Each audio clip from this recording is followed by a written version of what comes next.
সম্প্রতি রিলিজ হলো পুষ্পা সিকুয়েলের দ্বিতীয় মুভি পুষ্পা 2। দর্শকের সাড়া মোটামুটি পেলেও অনেকেরই ধারণা পুষ্পা থেকে পুষ্পা 2 এত বেশি বিজনেস করতে পারবে না। কি এমন ছিল পুষ্পায়, কেন পুষ্পা 2 সফলতার দিক থেকে এত পিছিয়ে, তাই জানবো আমরা আজকের ভিডিওতে।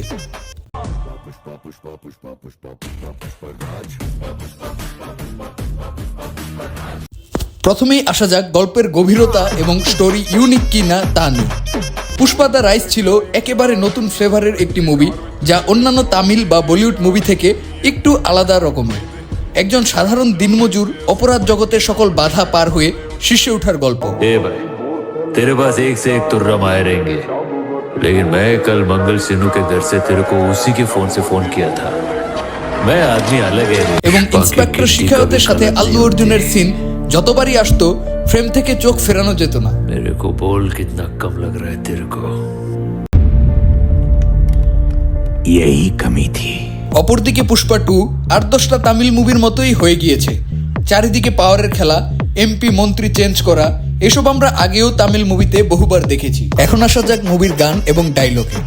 পুষ্পা দ্য রাইজ মুভিতে অনেকগুলো ফেমাস ডায়লগ ছিল যা এখনো মানুষের মুখে শোনা যায়, যেমন ঝুঁকেগা নাই সালা, পুষ্পা নাম শুনকে ফ্লাওয়ার সমঝে কেয়া, ফায়ার হ্যায়। এরকম অনেক ডায়লগই পুষ্পাকে আরো আকর্ষণীয় করে তুলেছে। किसी के फट्टे में टांग अड़ाने को नहीं आया, राज करने के लिए आया मैं, झुकेगा नहीं। অপরদিকে পুষ্পা 2-তে আগের ডায়লগগুলোকেই জোড়াতালি দিয়ে আবারও রিপ্রেজেন্ট করার চেষ্টা করা হয়েছে, যা দর্শকদের ঠিকমতো মন কাড়তে পারেনি। অপরদিকে পুষ্পা মুভির প্রতিটি গানই ছিল মনে রাখার মতো।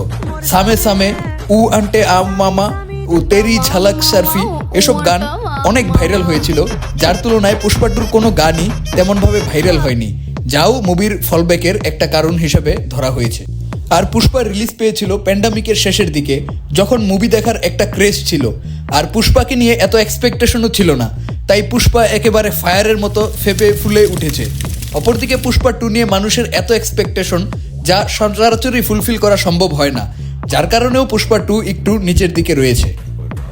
সবশেষে বলতে গেলে পুষ্পা 2ও নিঃসন্দেহে একটি ভালো মুভি, কিন্তু পুষ্পা 1-এর সাথে কম্পেয়ার করলে তুলনামূলকভাবে পুষ্পা 1 এগিয়ে থাকবে। তো এই ছিল আজকের মতো। অন্য কোনো একদিন হাজির হব কোনো এক নতুন টপিক নিয়ে। সেই পর্যন্ত আল্লাহ হাফেজ।